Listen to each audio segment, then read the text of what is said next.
So we now have our formula, we now have the numbers in it. You all with me so far? Yeah. Perfect. So let's put it through the calculators. Let's see how much, what our lux level will be at 10 metres diagonally from that light fitting. Okay?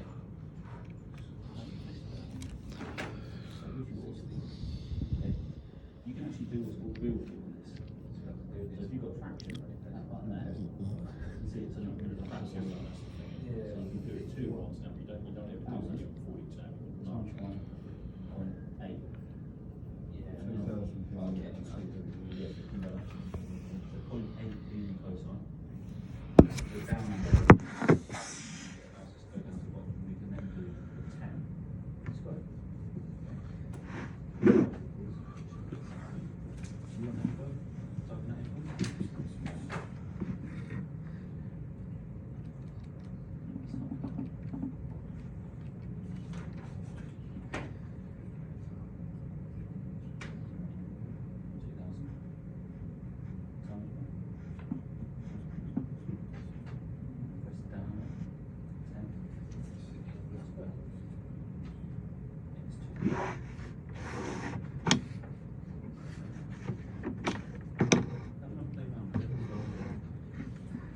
What have you guys managed to get up the back?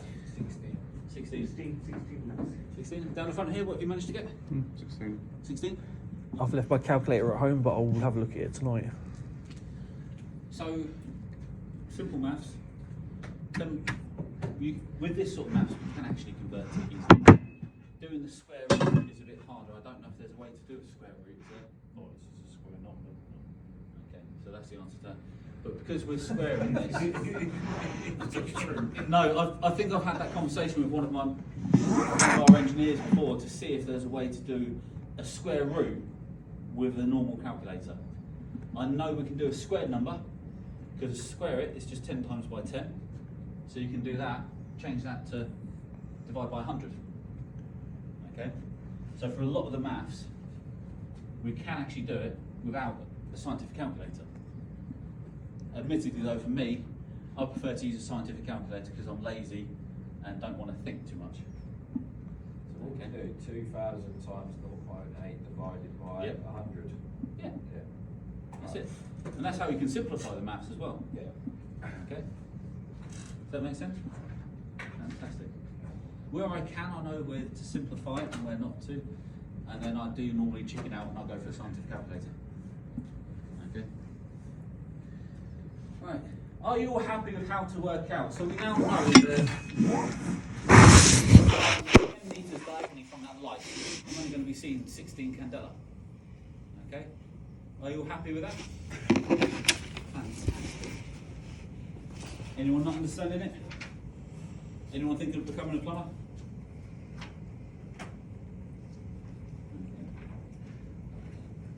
No, I don't like plumbing, it stinks. Huh? Don't like plumbing, it stinks. There's no point becoming a gas fitter because by 2035 you'll be out of the job. James, if you say 16 candela, does that mean it's like having 16 candles next to you? 16 lux, sorry. 16 lux, all right. So it's not quite as effective as having 16 candles because it's. I'm trying to think of the best thing to compare it to. Yeah, it's pretty much a bit similar to having 16 candles lit. It's not going to be the brightest, is it? 16 lux. So it's actually quite dim. When you start looking at the emergency lighting requirements for rooms, you're only looking at 10 lux. Can you imagine just lighting 10 candles? It's going to be pretty dark in that room, isn't it? But that's the minimum requirement for emergency lighting. But they're highly directional, both, Yes. aren't they? So it does, because they do appear quite bright, don't they? Little green light just by the door. That's what their main function is, to identify your route out of the room in a power cut. Okay? I thought that green light was on a battery and it meant the battery was okay. It is telling you that the emergency light has power going to it and it's currently charging the battery. So if there was a fire, wouldn't that light bulb next to it come on? No. That next to it is actually a motion sensor. Ah, right, okay. Okay. So the green, what is it, an LED? Yeah, it's just an LED. They only come on when the power goes out. Here it's on now. So the green light is telling you the battery's charging. Okay. Okay. The white light, unfortunately, has anyone got a fish key in it? No, I've lost mine. The white light from that little dot, it actually changes to a bright white light when you flick it over. And that only comes on when the power goes out. They don't come on if the fire alarm goes off. Okay, they're there for if the power goes out, it gives you enough light to find the exit to get yourself outside. Okay, and that's all we use emergency lighting for, is to aid in the evacuation in the event of a power loss. Okay, because if there's a fire in the building, as long as it's not in the main plant room, all the lights will still be on. Okay, at least that's the theory. Okay, so this one I'm not going to go into too much detail about because they don't tend to use this. So far in all the exams, I've never seen them use this formula. This is working out for a room how many light fittings we need to fit in there. Okay, does that make sense so far? Yeah, that calculation is important, this one. Yeah. Normally they ask this.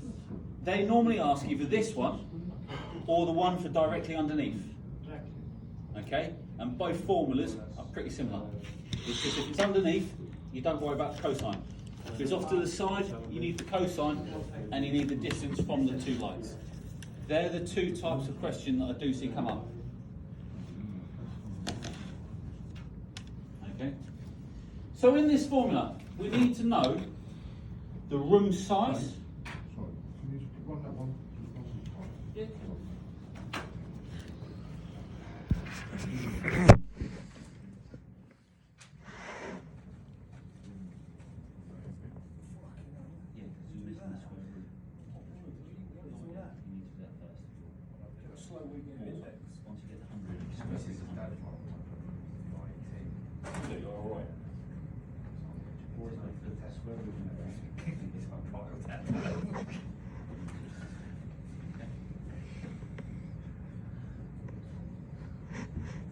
So, when we're doing the lumen method, we're working out the amount of light fittings in the room. We need to know the size. We need to know the use of the room because different rooms require different lighting levels. Okay. We also need to know the conditions.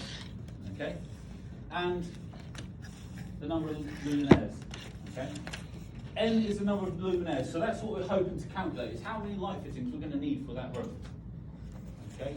I know some manufacturers have created some apps and spreadsheets that will do this for you. Don't ask me for their names because I can't remember them off the top of my head. Okay. E is the illuminance required. So the first thing on the top is the illuminance required times by the area of the room. Okay. So this now makes sure that we're looking at the total lighting for that whole room. So that light level. Okay. F is the average illuminance per lamp. We get that from the manufacturer's data. Okay. And we times that by the utilization factor. Okay. The distribution of the room and the angle of the light spread out from the light fitting. All comes from the manufacturer's data. Okay. And then we times that by the maintenance factor. So that is the reduction of its efficiency over time. Okay. And once we times all of that together, we divide the top by all of that, we then get the number of light fittings we're going to need for that room. Okay. It's quite complicated. You can now see why I say if you're going to design a large warehouse or a specialist office, speak to the manufacturers. They will do this for you and they'll tell you exactly where to position them and how many to install. Okay? Any questions on this so far? Pretty straightforward this, isn't it? Yeah. Fantastic.